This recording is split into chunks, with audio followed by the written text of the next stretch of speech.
Welcome to Real Estate Coaching Radio, starring award-winning real estate coaches and #1 international best-selling authors, Tim and Julie Harris.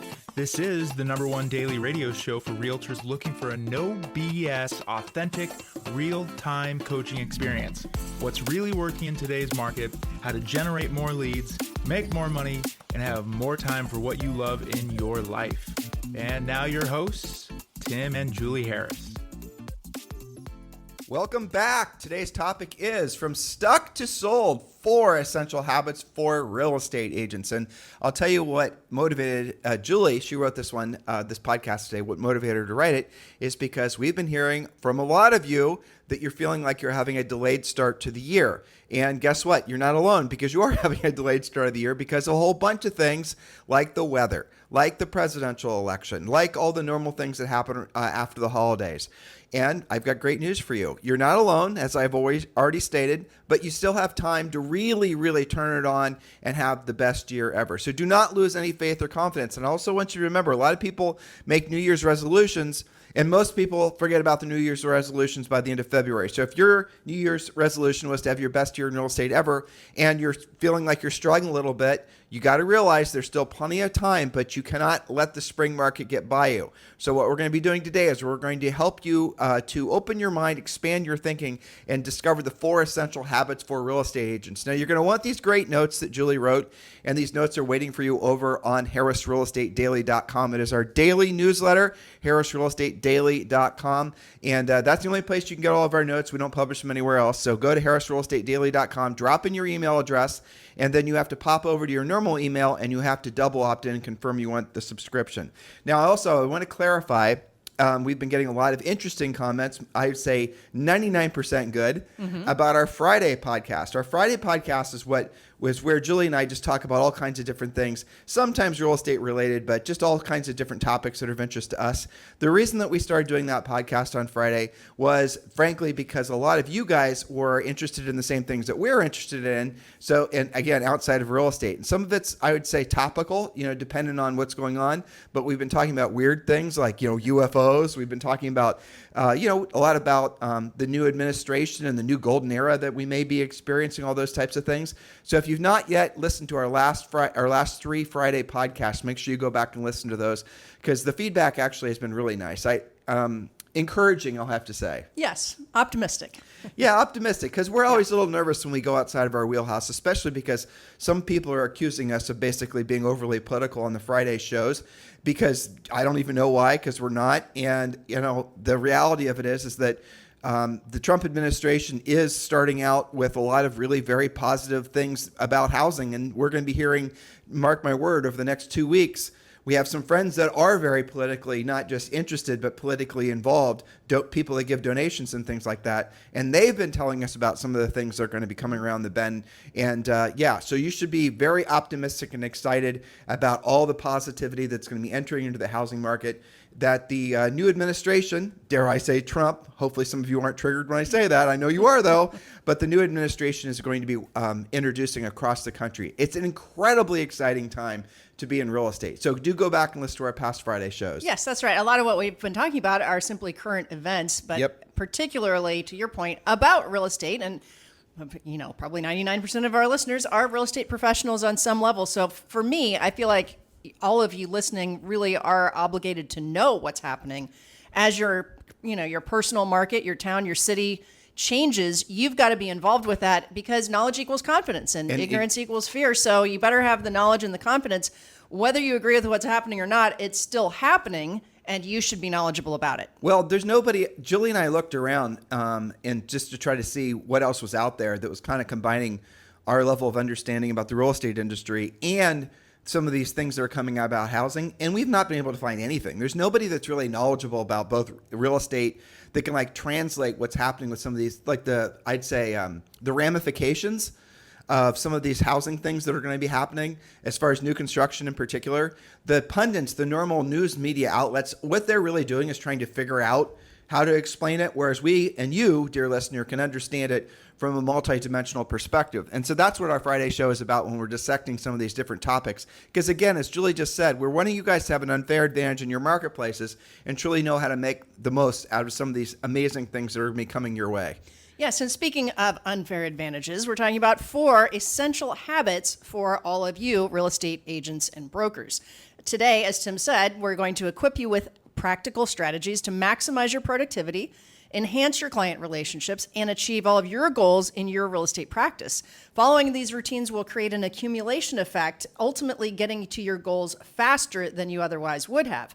And you all know, as a real estate agent, your success does hinge on your skills and your expertise, but especially on the daily habits and the routines that you cultivate. So we're going to explore 4 essential daily routines that can elevate your performance. It's going to drive your growth. It'll position you for long-term success in your personal market. So this is going to break down into several things, from establishing a morning routine. We're going to talk about that. That sets the tone for your success, to nurturing client connections. Each routine is designed to help you optimize your time, leverage your strengths, and unlock your full potential. And 100% of you can follow these. None of this is going to cost you any money, but it will cost you some time, and it's going to create some strategies and habits that will move you faster. Again, talking about the accumulation effect, it's not that you're going to all of a sudden wake up one day and, I wish it happened this way. Miraculously, you've got 10 listings and you got 5 buyers in contract, and there you go. No, it happens every day, every hour of your day, with the effort that you either put in or don't put in. This would be a good time to remind all of them that when you join Premier Coaching, there is a plan that's waiting for you. There's actually 2 different action plans. The one in particular that some of you are going to be wanting to deploy immediately is Well, we have the real estate treasure map, we've got the survival plan, and we have the 90-day massive action plan. Right. So what's the difference between the survival plan and the 90-day massive action plan?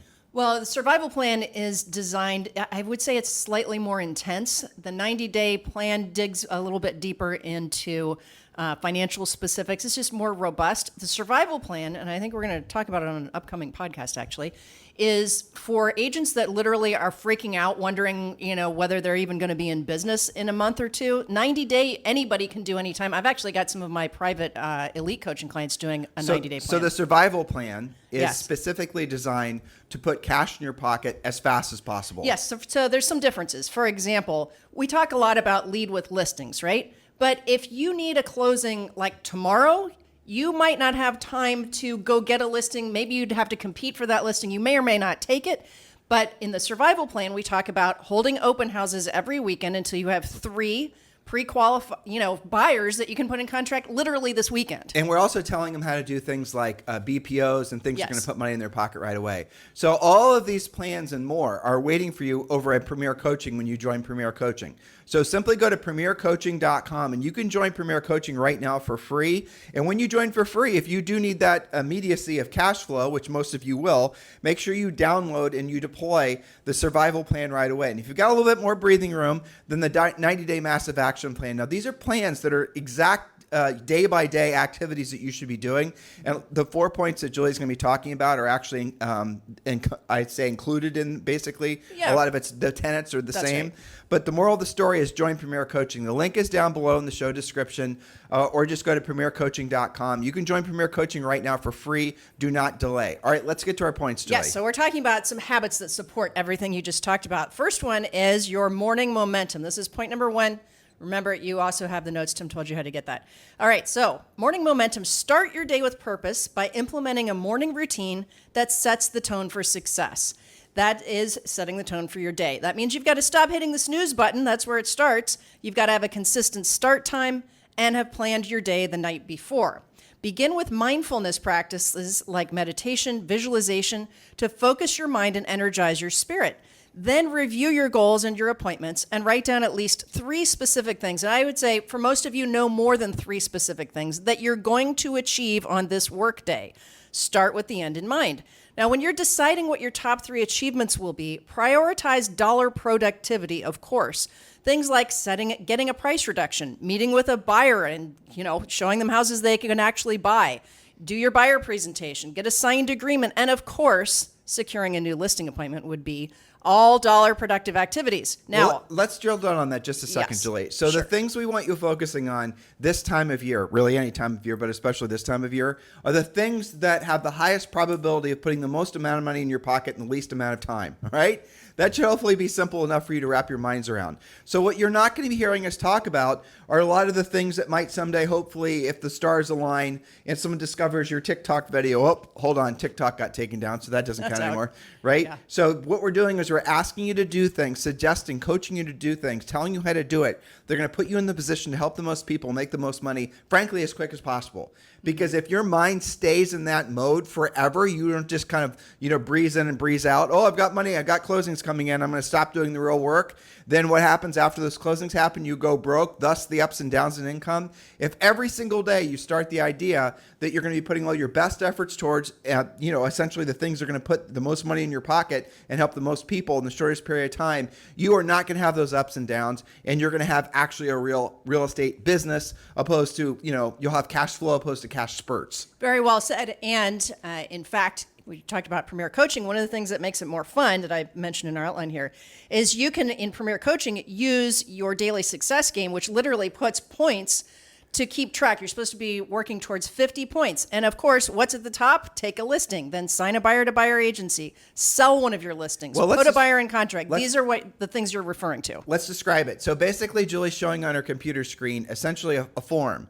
And the form is, rattling off 21 different activities that all have different points assigned to them. And your goal every single day is to end the day having accumulated 50 points. And that's it. And so if you're wondering what you should be doing now, you should use this list. And that's essentially where you're going to be, again, putting yourself in a position to help the most people make the most amount of money.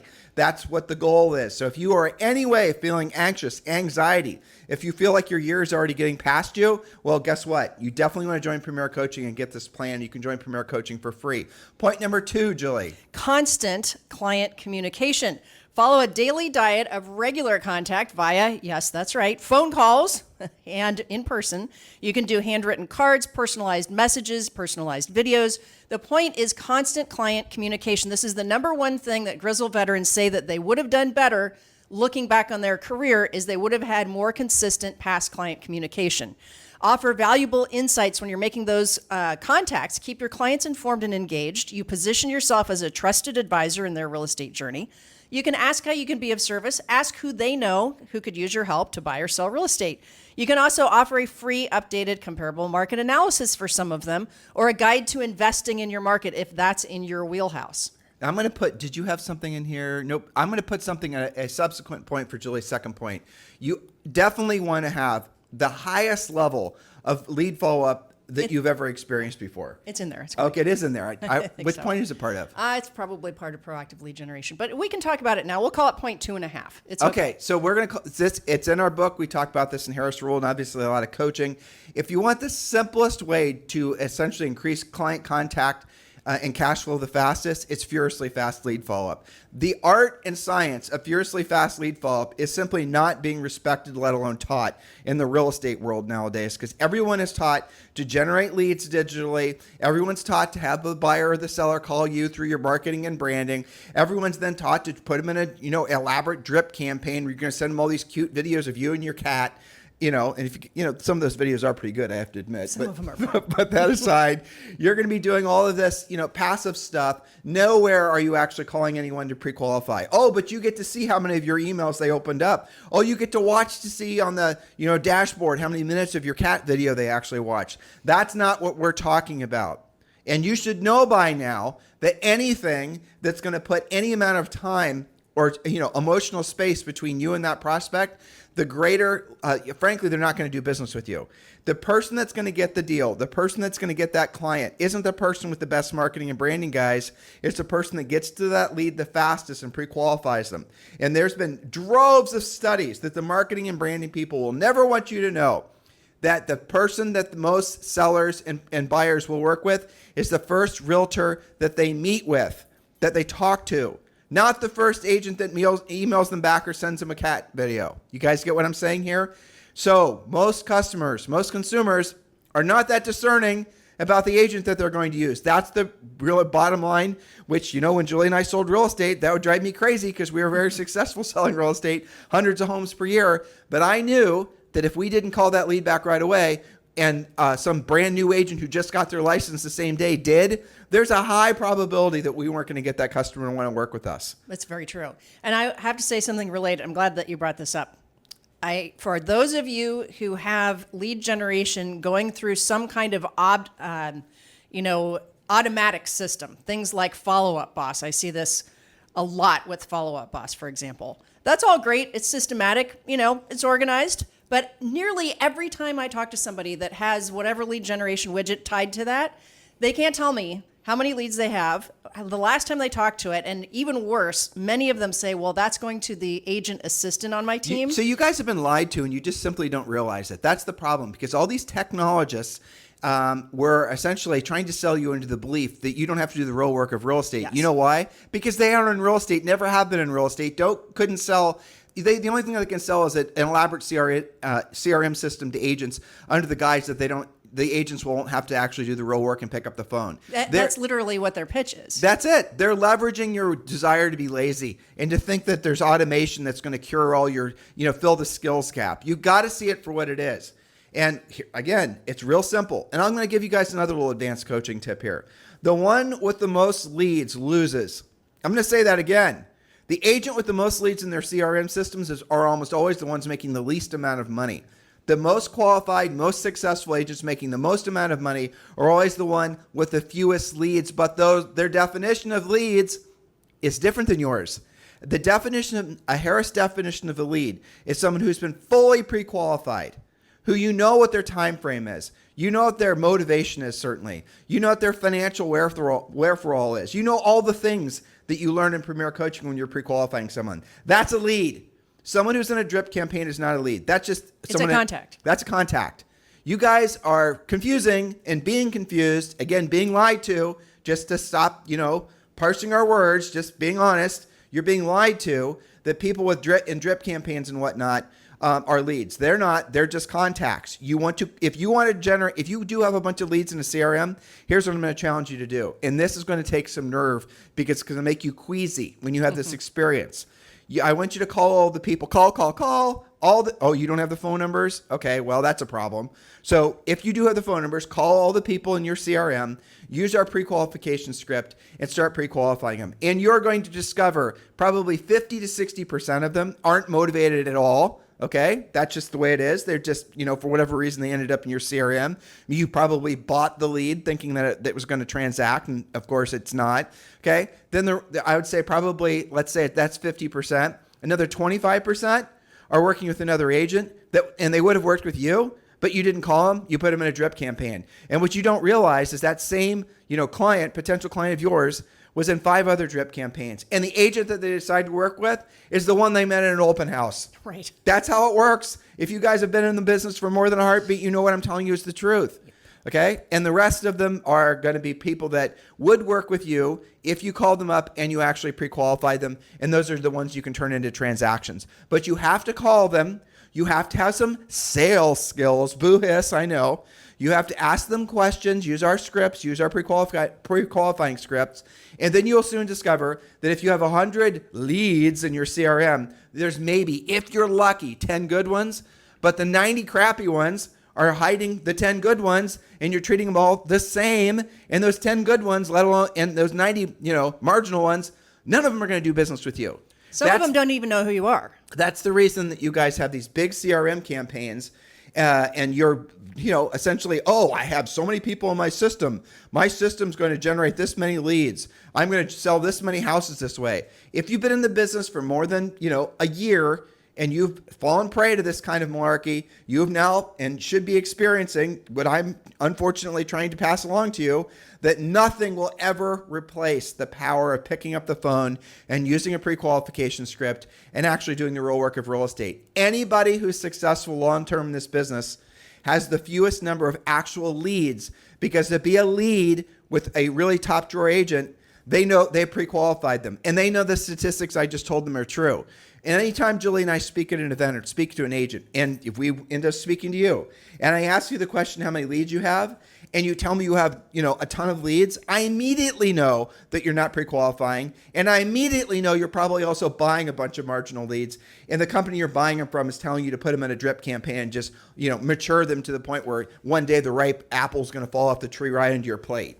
Yeah, well, and it is exactly why they buy that, because and you and I went to a seminar one time, and I think both of us got up and left when they started doing this, where the company that was trying to sell their CRM said, because the conversion ratio is so low, it's like 1 or 2%, that means that you must have thousands of people in your CRM for that 1% to work out, because Exactly. they couldn't tell you who that one person was, right? Well, let's even go even farther on that. Yeah. I'm going to tell you guys 2 actual stories that Julie and I have experienced. There was one of the largest CRMs in the real estate world, one of the founders and owners, who was not a real estate, his mom had been a realtor, and he'd started the CRM company. Everyone would know the name if I told you the name. So he's on our podcast, and I'm having this nice conversation with him. It's just me and him on the podcast. And then I get around, but I'd already done my homework, and I knew that long-term lead follow-up is mostly an enormous waste of time. And I knew that. I had the statistics for that. But I didn't, he was my guest. I didn't want to persecute him or embarrass him. So we were having this conversation about 45 minutes of the podcast. I asked him about I said something along the lines of, well, you have optics on, millions of different agents' CRMs, and you see what's happening to these leads, and you must see essentially with the life cycle of all the things, right?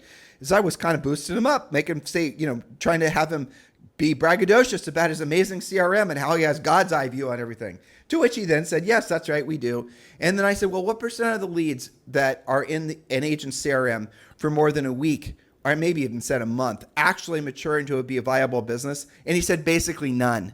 In other words, one of the largest CRM companies in the real estate world knew that long-term lead follow-up is a bunch of crap. But how is it sold to you?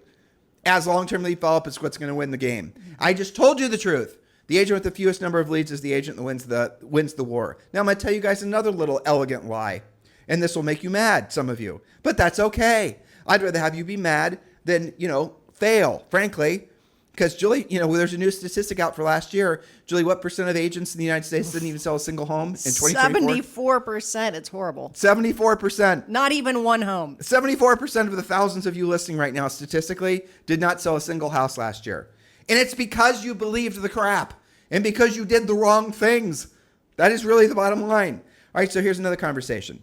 I've had this conversation 2 or 3 times. Matter of fact, this is something that really got, frankly, Julie and I in trouble when we were doing an event in Hawaii. So there was this brokerage that we were doing, and the way they recruited agents is basically saying how they had the world's best marketing for for agents that wanted to go after sellers. And this brokerage in particular spent ungodly amounts of money on marketing and branding and all this, and trying to make it so that they were seen as a luxury brand. And I think they were successful at that. But there's a statistic out there, and there's a fact out there that I think will raise a lot of eyebrows. And again, you're not going to hear this anyplace else but from Julie and I. So here is the question I have for you, dear listener. Does a house for sale, once it's in the MLS, once it's listed for sale, does more exposure can be ads, exposure can be social media, more exposure, right? Does it decrease the days in the market? Does it increase the list sell price ratio? In other words, does the seller have a more positive outcome with more exposure? All of you are going to say, yes, of course.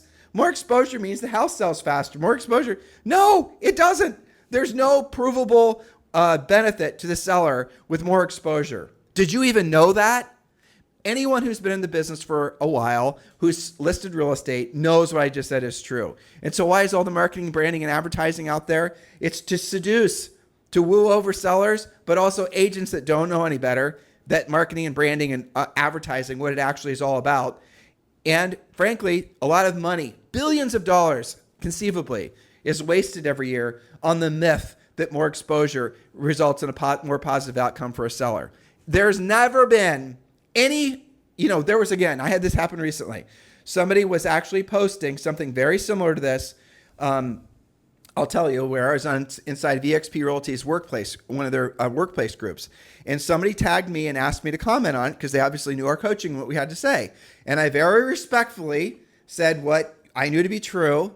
The person who was representing a marketing company asked me very respectfully where I got my statistics and where I got my facts. Because this agent, who was a very nice gal, and again, very professional, she didn't know what she was saying. Had no, frankly, no backbone. She didn't know because she'd only been in real estate long enough that everyone she was exposed to was telling the same thing about marketing, branding, and advertising, and more exposure results in seller's house selling for more and all that. She didn't know that that wasn't true. And when I told her it wasn't true, she was flabbergasted because she was embarrassed, frankly. But you know what? I mean, it's better to learn the truth than, frankly, to continue to perpetuate a lie. So when you learn the truth, when you have the epiphany that the reality of real estate is that, frankly, being successful in real estate is a hell of a lot easier than you think it is. It's about having meaningful conversations. You will be liberated because never again will you be suckered into spending all of your money on silliness. Well put. Remember, our job is to educate you. I hope you guys were all paying attention to the real world conversations Tim was sharing with you to motivate you and to get you into action. And that leads to our third habit today, daily diet of, you guessed it, Tim gave me a nice ramp up.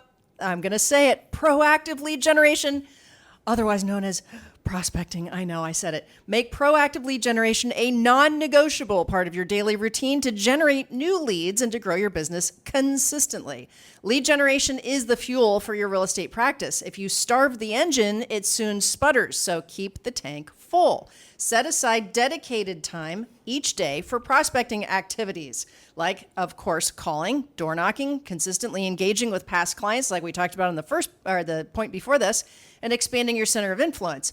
The minimum number of daily contacts should match the amount of deals that you want to do this year. So, for example, especially with the average commission being what it is, let's say that you want to do a consistent a deal a month, right? Now, a lot of you guys are saying, hey, I've closed 3 in a month before. But we're talking about consistent cash flow. So that's 12 deals. You got to make at least 12 contacts every day.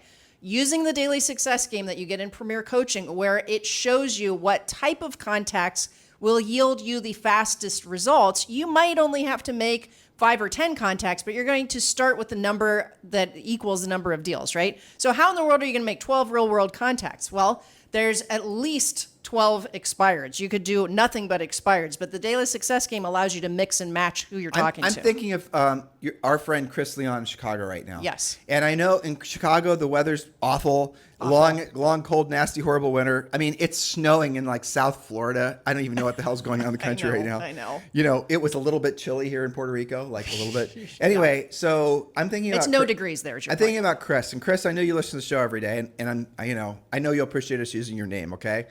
So Julie told me that you're having some struggles and some confusion about this time of year, and that it's harder this year for you to build momentum than you felt like it's been in the past. Okay, you're one of the reasons that we were motivated to today's show. By the way, that conversation Julie and I had. So A, that's how it goes. Suck it up, Buttercup. That's really the bottom line. B, don't quit. Don't quit yourself. You have to. When it's hard, you have to work harder. When there's wind blowing in your face in Chicago when there's, negative zero. Remember, wind chill. Julie and I are from Columbus, Ohio, and I very clearly remember when it was negative 22 out, and that wasn't the wind chill. That was the temperature. Go out after your shower, your hair will freeze to your head. And we had to go on a listing appointment, okay? Shovel our way to the door. Yeah, and the damn seller didn't even move the snow off the freaking... And Julie was in heels, okay? That was dumb. You know what? We could have said, screw that, we're not doing it. And we could have basically given up, but we didn't. When times get tough, and I'm not going to give you the little tripe thing about the tough get going, but there's a lot of truth to it. You're going to have to push harder. You're being tested. It comes back to, I think one of our founding principles, certainly of our business, is if you want ever increasing levels of success in your business and personal life, do what you don't want to do when you don't want to do it at the highest level. And everything worth having in life is going to take a hell of a lot longer than you think it should because you have no perspective. You've never really accomplished, the things you're trying to accomplish right now, Chris and everyone else, are, especially if you've been tuned into our podcast for a long period of time, are bigger and bolder than maybe what you have ever set your mind to ever. And you think you're going to do it in a month. You think you're even going to do it in a year. Some of you, to really accomplish the goals and ambitions you have for yourself, it might take 20 years. It sure as hell did for Julie and I. That's the truth. We've been married for, we did it. We're still doing it. Yeah. We've been married for 34 years this year. You don't think in the first, 25 years, we didn't have doubt of, maybe we shouldn't be going on this path. Maybe this isn't supposed to be this hard, because we had nothing to compare it to. Nope. We didn't know anyone else that was doing what we'd done or doing what we were trying to do at the time, but we stuck to it, and we stuck to it, and we stuck to it, and we did what we didn't want to do, and we didn't want to do it at the highest level. And that's what all of you guys have to do right now. So if you feel it's harder than it normally is, it's because it is. Okay? Yes, it's not a Chris thing. It is harder than it has been. But guess what? Chris is really super skilled, and I have a lot of confidence in him. His homework assignment ties right into this, proactive lead generation. On his call, we identified 20 for sale by owners that were all in areas that he services, all in price ranges that he wants, all in saleable neighborhoods. And he's going to speak with, no matter what, I think I made him swear to it, no matter what, so help him God, that he is going to speak with them. He's going to door knock them if they don't answer the phone. Well, here's the blessing about a tough market. If you have fortitude to stick to it and you don't back down, and your normal competition, let's say, is 20 agents that are really putting in effort, and the times get tough, the interest rates are not where you want them to be, the lack of inventory, the weather sucks, all these other things, you're going to be the only agent left standing, and you're going to have fewer agents to compete against. That's right. And this is, real estate is without a doubt, doing what y'all do is without a doubt one of the, if not the most competitive things, I think, honestly, outside of even being a professional athlete, that you can ever experience. You've chosen a very lucrative, potentially lucrative career that has no ceiling. You can earn as much money as you set your mind to, but it's also incredibly competitive because a lot of other people are trying to do the same thing. Mm-hmm. But when times get tough, when things seem harder than they should be, you need to smile. You need to be happy, because you can rest assured that most of your competitors aren't going to be around in 6 months or 12 months. It sounds brutal, doesn't it, what I just said? But it's true. Because remember, 74% of all agents didn't even sell a single house last year. I want you to keep those things in mind. If you're the one that's feeling like the winds are blowing at your face, and it's been a long time since things have felt easy, it will feel easy as long as you continue to build momentum every day. You're going to have to earn the right to be at cruising altitude. And Chris, I know what you mean. I know you know what we mean by that. It's the plane taking off analogy, right? For the rest of you, get involved in Premier Coaching. This is the intense, no bullshit approach to business and life that Julie and I have had literally hundreds of thousands of real estate agents take for the last 20 plus years. And it's the reason why, frankly, we're at where we're at in the real estate coaching and training realms, because we're not going to lie to you.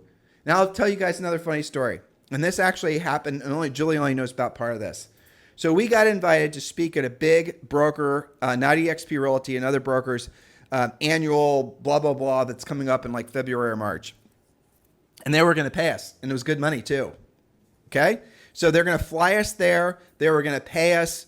And then, the person that was the booker for the event only knew us because they knew that we were, air quoting here, big names in real estate. And that's what they were trying to get. A whole bunch of people that were recognizable names, because then they were going to sell tickets to the agents in this brokerage to attend. And if I remember correctly, the brokerage had maybe 7,000 or 10,000. I don't remember how many agents. But in any event, these events typically would have, 3,000 or 4,000 agents show up according to the booker. All right, cool. Sounds good. Julie and I are all in. Hadn't been to the hotel before. We'd worked with this brokerage before. Okay, so then the booker, we're scheduling it and going through all the details, and I'm starting to think about what we're going to focus on. I asked who the other speakers were and those types of things.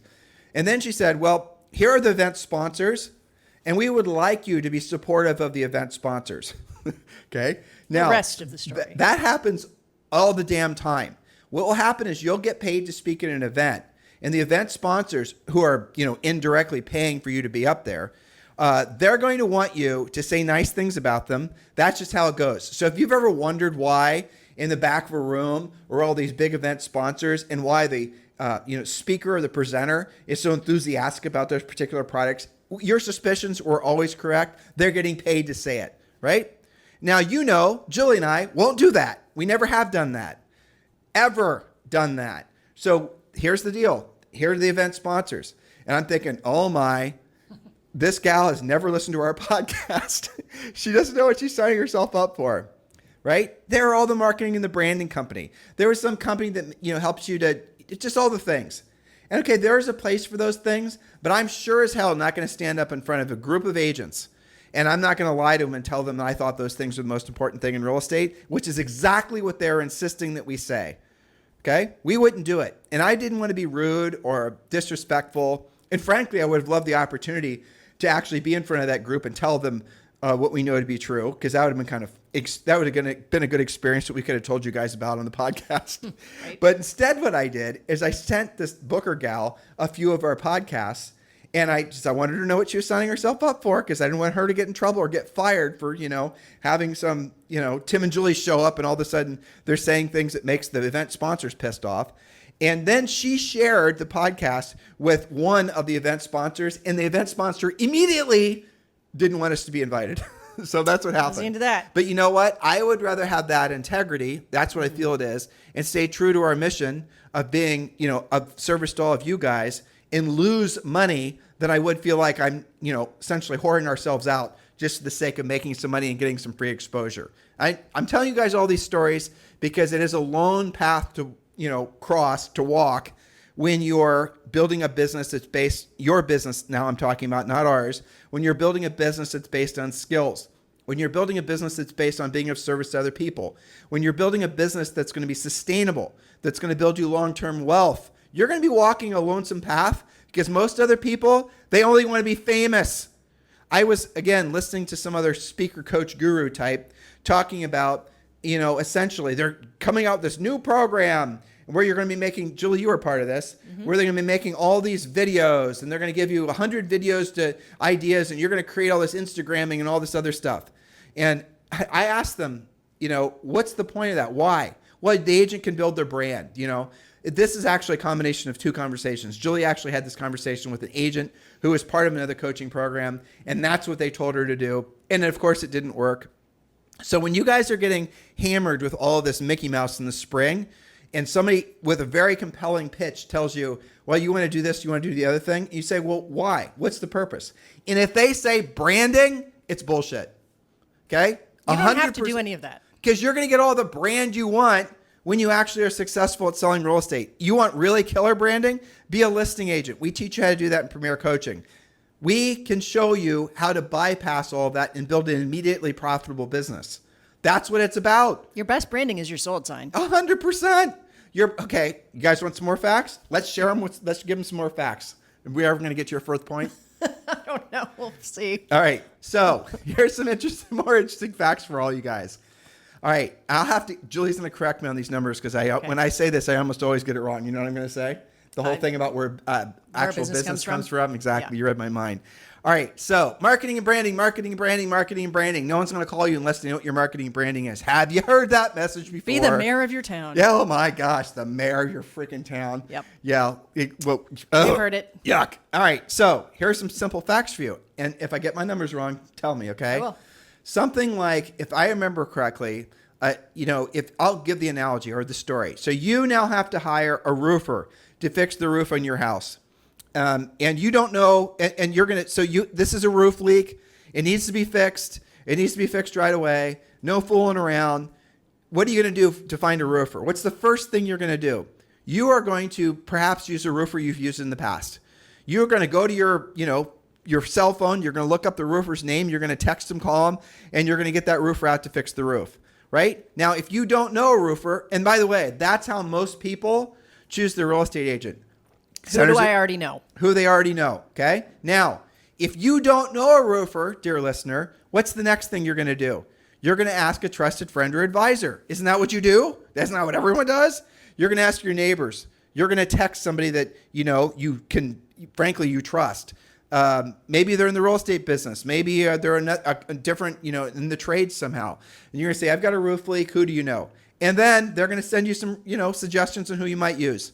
And then, and only then, if you don't know somebody, if all of the people that you would normally contact, asking for a suggestion, if they don't know somebody, then you might respond to an ad. So That's a single digit percent. That's where it goes. So Julie and I have seen these results of these studies. I actually read all this. I was doing research for a different podcast, and I was on the NAR. They do a survey every year where they pull out all the facts, right? And I believe it was 83% of the time somebody will, and this was specific to listings, will list with an agent they already knew, assuming they did a good job. So the first category. 83%. Who do I already know? Okay? That might have been the agent that sold them the house. Who do I already know? And remember, don't be dissuaded by that fact, because most of the sellers that we're going to teach you guys to chase, the agents that they bought the house with, that you would assume they already knew, is no longer in the business or did a really crappy job of following up with them. So your number one historic competitor is going to be the agent that they already had the working relationship with, but that agent has essentially ruled themselves out, maybe even gotten out of the business. Now, to your point, there's a secondary very important point about that little fact, which is all of you, almost all of you, some of you are freshly licensed, but most of you listening have past clients. You have people in your center of influence who should say yes to you because they already know you, but are they going to because you haven't talked to them yet? Refer to a previous point. And remember, most clients will choose the first agent that they meet. All right, so Julie just said, you said 83%. Yeah. Take themselves. So 83% of the time, the roofer you hire is the roofer you used before. Know. Do you remember the other two numbers? 9% of the time, I'm going to get a referral from my neighbor, trusted friend or advisor. A mom at school. I'm going to say, hey, who do you know? I got this roof leak. Who do you use for your roofing, right? And it's so. What is that? 83 plus 9, 92% of the time, the decision's made one or the other way. That's what I remember too. So that means that only 8% of the time does somebody respond to marketing, advertising, branding, etc. And remember, when somebody does that, they're only doing it because they don't have a referral and they don't know somebody. So they're probably not only, that doesn't mean they're calling on your branding. They're probably calling on 3 different postcards or whatever. Those are the people that are calling, if you guys ever been on a listing appointment where the seller is speaking to 3 different agents, it's probably because they got a postcard from one and maybe one. You guys get the point? Those are usually not the greatest the ads, the leads you get from ads. They're not connected to you in any way. But the moral of the story is, if you look at the amount of money, billions of dollars perhaps, that's spent on marketing and branding and paid lead generation, all the rest of it, and you look statistically at the TAM, the total addressable market, it's essentially what Julie just said it, 8%. So if you have a choice between spending your time with an 8% probability that costs you all of your profit, by the way, to buy these leads through advertising and marketing, or you can essentially get your business effectively for free by focusing on the 2 primary categories, which we already know statistically is where most of the business comes from anyway. Yep. Why would you spend so much time on the thing that has the most competition, the marketing, the advertising? And also costs you. And is the most sketch. Try to get one of these marketing and branding people to commit. Okay, Bob, if I do this big marketing and branding campaign, can you please tell me exactly what's going to happen and how soon it's going to happen? Nope. And after 6 months and after you spend all this money on this, online media campaign or whatever the hell it is, and then you go to Bob and say, I've had absolutely no closed business from it. Bob's going to say, increase your spend and do more of it. You haven't done it long enough. Exactly. They're going to drip you for as long as possible. That's how it works. They're going to drain you of all your profit. And then finally, you're going to realize that you've wasted your money and you're never going to want to tell anyone. And that's a lot of the other reasons these businesses stay in business, is because people are embarrassed to say that they believed in the hype in the first place. So full circle here. We want you to focus on what's going to put you in the position to help the most amount of people make the most amount of money in the shortest period of time. Doesn't that make sense? Just facting, y'all. Right? Okay, so my notes have gone dark on the screen, but I remember point number 4, our habit number 4. We're finally landing the plane on our theme. It's all related to everything that Tim was just talking to you about, right? So point number 4, we're getting towards the end of the day. We're talking about daily habits, end of the day reflection and planning. So conclude each day, each business day. First of all, you should do your best to end each day. Remember, we talked about start each day on time, end each day, decide that you are done at 5 or 6 o'clock in the evening. Conclude each day with reflection to evaluate your progress and identify areas for improvement. What did you do really well today? Maybe you made those 12 contacts. You really killed it on that. That's fantastic. How did you do it? Is that because you prepared the night before? What caused that? Did you not try to multitask while you were trying to make contacts? Okay, write it down so you can recreate that tomorrow. But what did you also perhaps do poorly? What got you off track? So what worked or didn't work? Keep a success journal so that you can be your own best advocate. Let's give them a couple bonus points, okay? Sure. Number one, the only way and the best way to form lasting habits is a very overused word, is do some habit stacking. So for example, Julie's first point says, essentially make sure you get up on time. It seems like a basic thing. Make your bed. When did make your bed, by the way, come to some sort of freaking conservative, like, oh my gosh, it's ridiculous. It's because of the book called Make Your Bed. I know, but it was like some general or admiral gave a commencement speech at the University of Texas. And the guy was like a Navy SEAL Team 6 and all this other stuff. And he was like, well, definitely make your bed first thing in the morning when you get out of bed.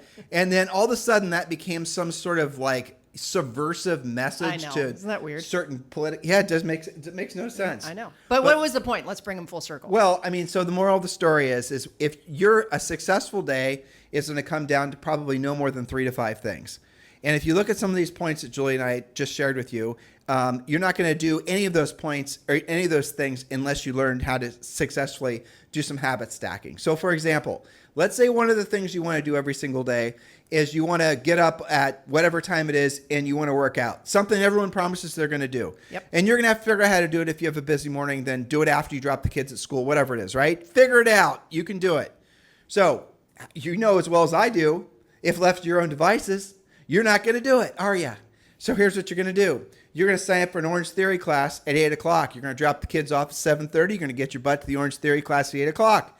You're going to go there every single morning. You're not going to skip a morning because you and I both know if you're only going to go 2 days a week, you're not going to go at all. Go every single morning.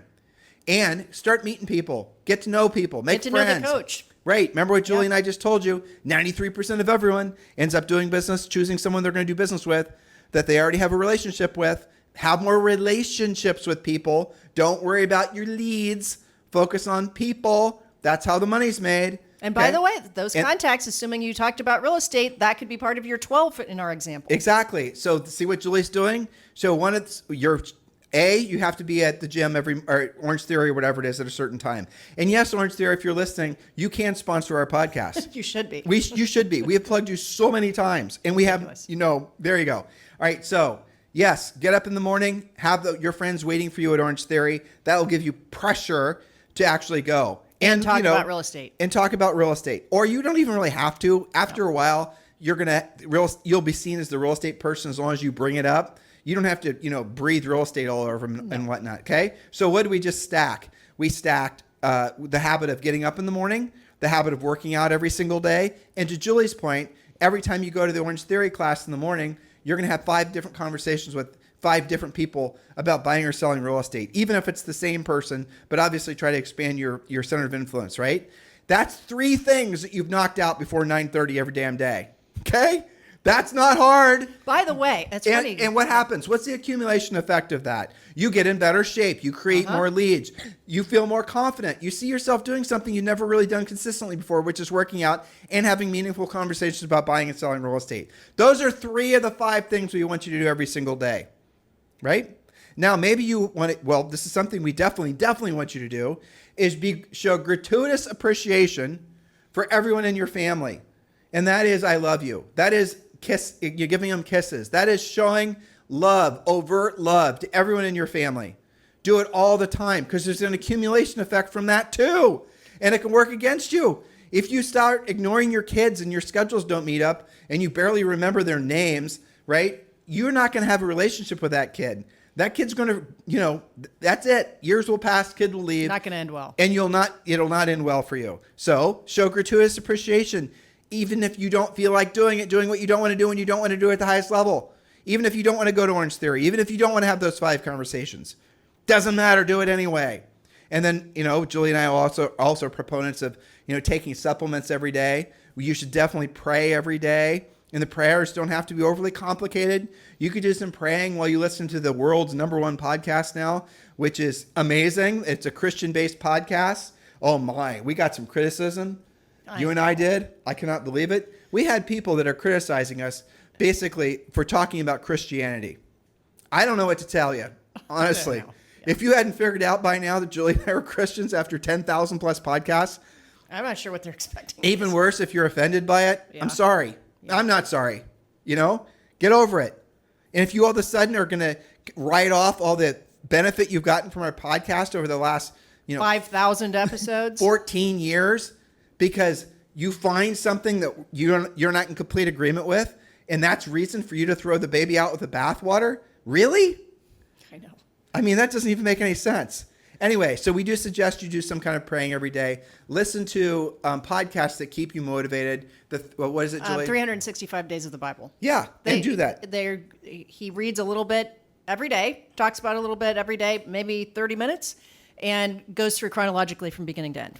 And listen to the first show. You don't have to start listening today. Go back and listen to the first show. That way you're listening to it in the order. That's what I'm doing. Because he's reading the Bible. Technically 9 behind. But right. Yeah. Exactly. So you guys get what we're getting at here. It's the accumulation effect of all these things. And then obviously furiously fast lead follow-up. Where you're going to run afoul of your potential is if you're not being media free. Now, we just told you to listen to some podcasts and you listen to ours too.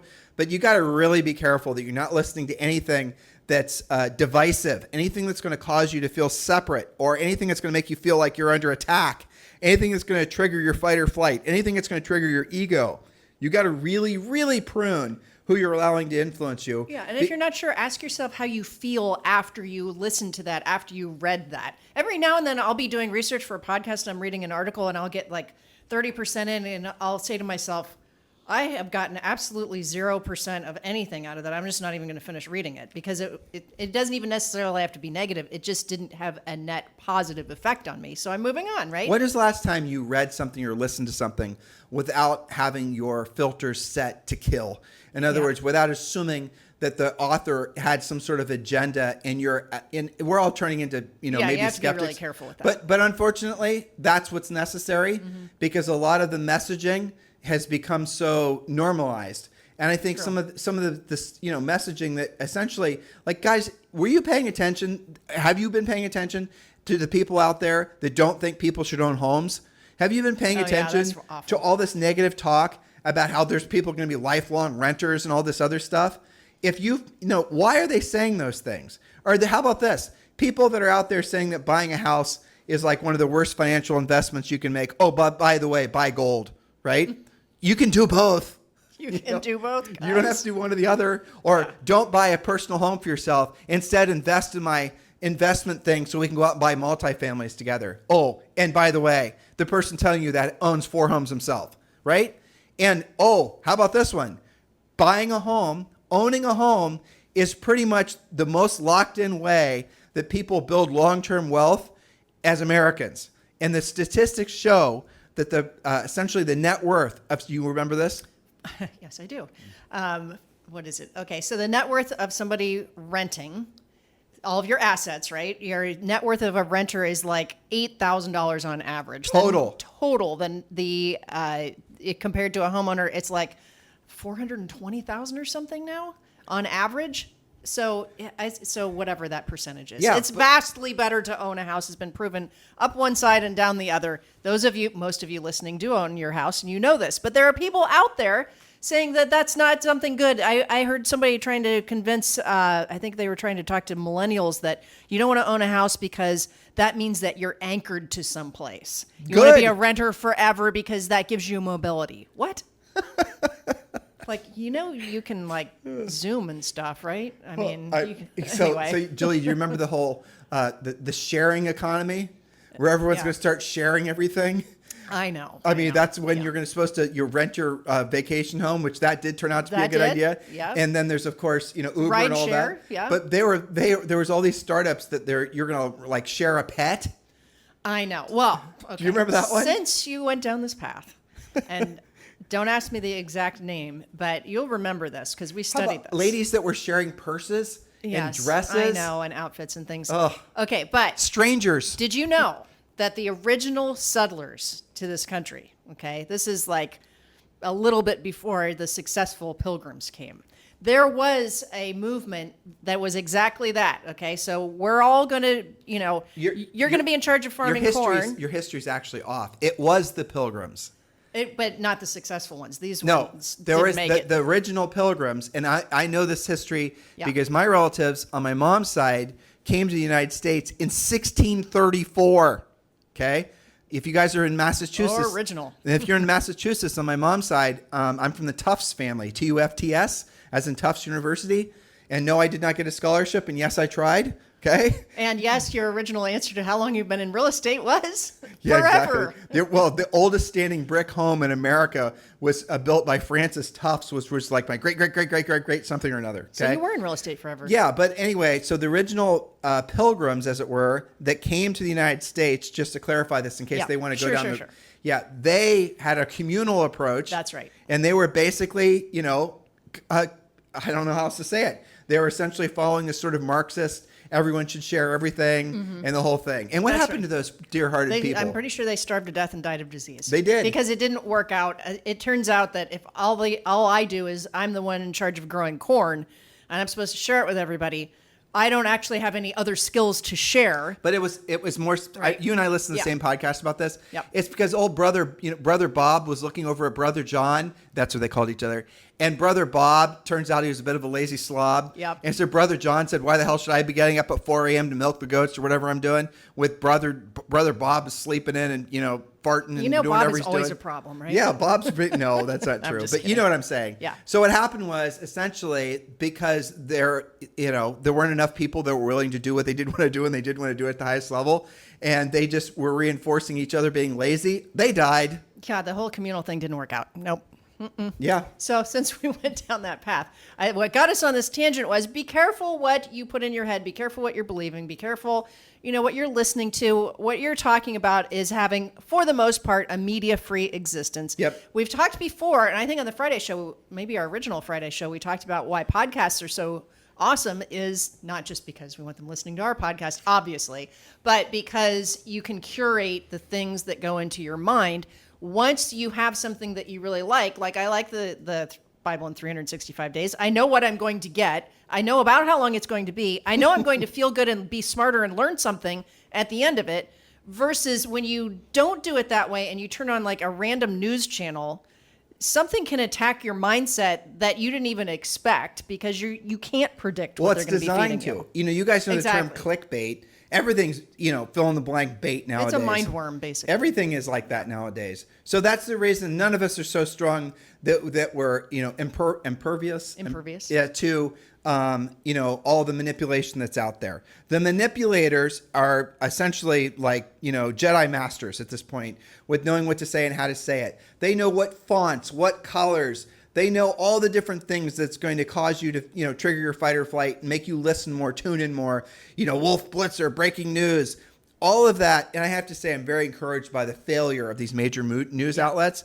because society, humans must be so fed up with that constant stream of negativity. Yeah, no one's actually said that, but clearly there's a mass rejection that's happening from mass media. Once again, proof is in the numbers. And why? And what happened? Where are people going? They're going to podcasts. They're curating their own information that they want. And there's no gatekeepers that are deciding who the people are that are going to be successful podcasters. There's no gatekeepers that are saying, Joe Rogan is going to be successful. Joe Rogan is successful because he appeals to 13 million people a day. Okay? I mean, we get on a good day between 15 and 20,000 downloads. Joe gets 13 million.